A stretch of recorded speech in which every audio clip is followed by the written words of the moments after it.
नमः शिवाय। श्रावण मास महात्म्य 22वां अध्याय। श्रावण मास में किए जाने वाले संकष्ट हरण व्रत का विधान। ईश्वर बोले, हे मुनि श्रेष्ठ, श्रावण मास में कृष्ण पक्ष की चतुर्थी तिथि के दिन सभी वांछित फल प्रदान करने वाला संकष्ट नामक व्रत करना चाहिए। सनत कुमार बोले, किस विधि से ये व्रत किया जाता है और इस व्रत में क्या करना चाहिए, किस देवता का पूजन करना चाहिए और इसका उद्यापन कब करना चाहिए, इसके विषय में मुझे विस्तार पूर्वक बताइए। ईश्वर बोले, चतुर्थी के दिन प्रातः उठकर दंत दावन करके इस संकष्ट हरण नामक शुभ व्रत को करने के लिए ये संकल्प ग्रहण करना चाहिए। हे देवेश, आज मैं चंद्रमा के उदय होने तक निराहार रहूंगा और आपकी पूजा करके भोजन करूंगा। संकट से मेरा उद्धार कीजिए। हे ब्रह्मपुत्र, इस प्रकार संकल्प करके शुभ काले तिलों से स्नान करके समस्त आह्निक कृत्य संपन्न करने के अनंतर गणपति की पूजा करनी चाहिए। बुद्धिमान को चाहिए कि 3 मासे अथवा उसके आधे परिमाण अथवा तृतीय अंश स्वर्ण से अथवा अपनी शक्ति के अनुसार स्वर्ण की प्रतिमा बनाए। स्वर्ण के अभाव में चांदी अथवा तांबे की भी प्रतिमा सुखपूर्वक बनाए। यदि निर्धन हो तो वह मिट्टी की ही शुभ प्रतिमा बना ले, किंतु इसमें वित्त शाठ्य ना करे, क्योंकि वित्त शाठ्य करने पर कार्य नष्ट हो जाता है। रम्य अष्टदल कमल पर जल से पूर्ण तथा वस्त्र युक्त कलश स्थापित करें और उसके ऊपर पूर्ण पात्र रखकर उसमें वैदिक तथा तांत्रिक मंत्रों द्वारा 16 उपचारों से देवता की पूजा करें। हे विप्र, तिल युक्त 10 उत्तम मोदक बनाएं। 5 मोदक देवता के समक्ष निवेदित करें और 5 मोदक ब्राह्मण को प्रदान करें। भक्ति भाव से उस विप्र की देवता की भांति पूजा करें और यथाशक्ति दक्षिणा देकर ये प्रार्थना करें, हे विप्र, आपको नमस्कार है। हे देव, मैं आपको फल तथा दक्षिणा से युक्त 5 मोदक प्रदान करता हूँ। हे द्विज श्रेष्ठ, मेरी विपत्ति को दूर करने के लिए इसे ग्रहण कीजिए।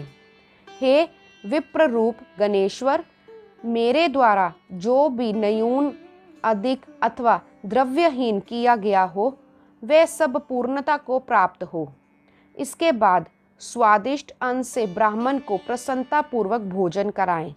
तत्पश्चात चंद्रमा को अर्घ प्रदान करें। उसका मंत्र प्रारंभ से सुनिए।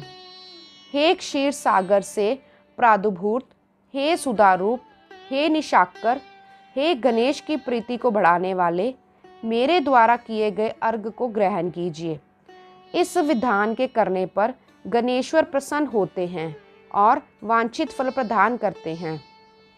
अतः इस व्रत को करना चाहिए।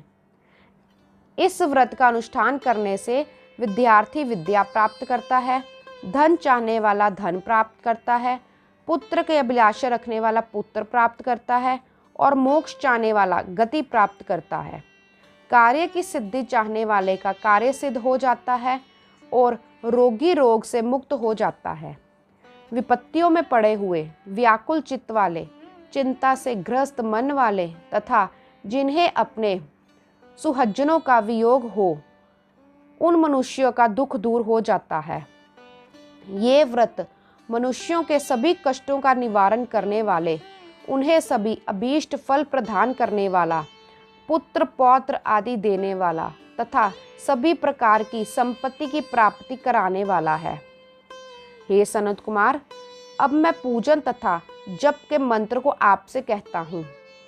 प्रणव के पश्चात नमः शब्द लगाकर बाद में हिरंब, मदमोदित तथा संकष्टस्य निवारण, इन शब्दों से चतुर्यंत जोड़कर पुनः अंत में स्वाहा प्रयुक्त करके इस 21 वर्ण वाले मंत्र ओम नमो हिरंब्याय मदमोदिताय संकष्टस्य निवारणाय स्वाहा को बोलना चाहिए।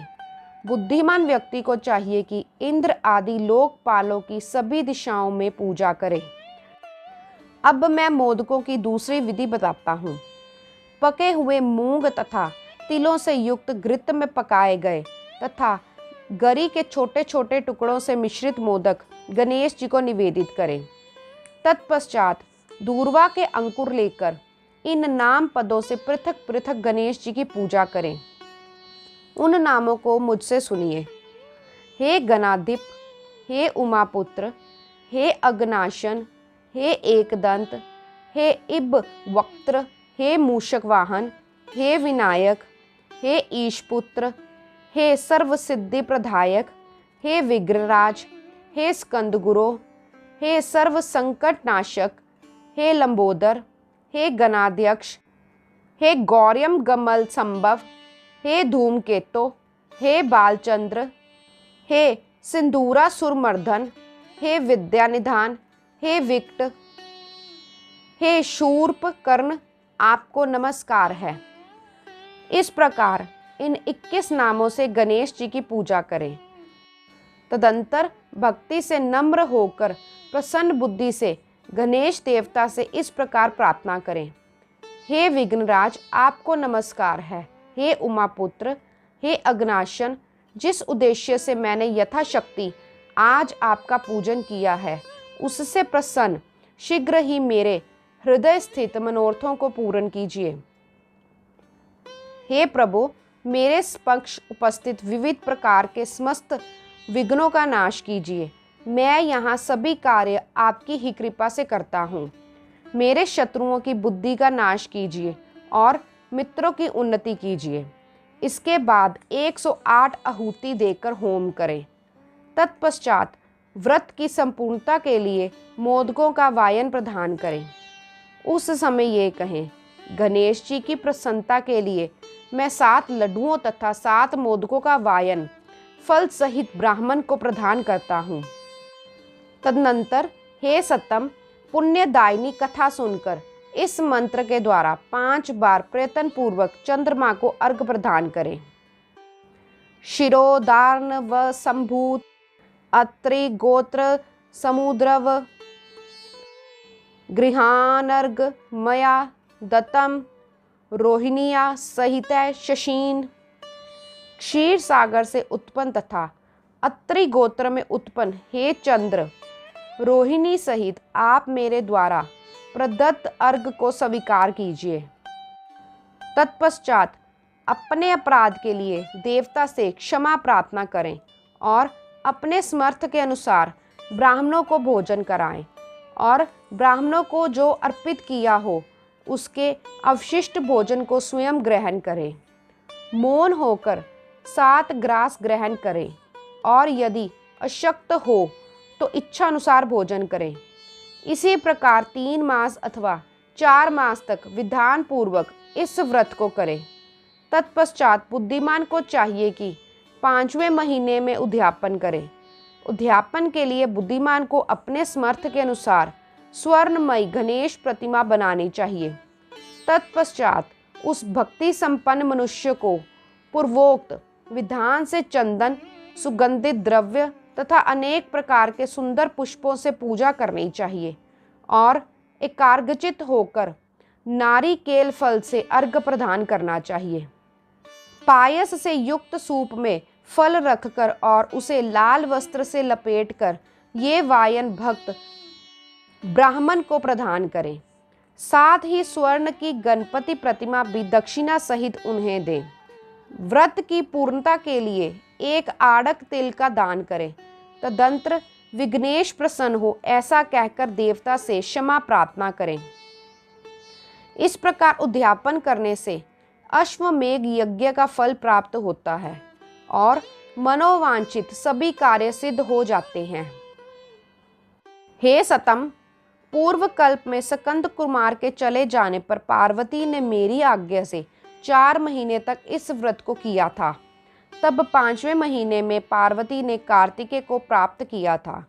समुद्र पान के समय अगस्त जी ने इस व्रत को किया था और 3 मासों में विघ्नेश्वर की कृपा से उन्होंने सिद्धि प्राप्त कर ली। हे विपेंद्र, दमयंती ने 6 महीने तक इस व्रत को किया था।